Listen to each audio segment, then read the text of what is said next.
Hi everyone, this is Sarfraz from Aristotle Prep, and we are looking at question 50 from the OG13 RC chapter. In case you are not clear on this passage, please watch the video for question 45 in which I discuss the passage in great detail.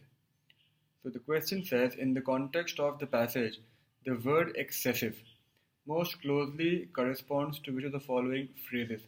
Let me go back and read line number 23. Firms should be discouraged from creating excessive numbers of temporary positions. Excessive means too many. Let's see what the options are.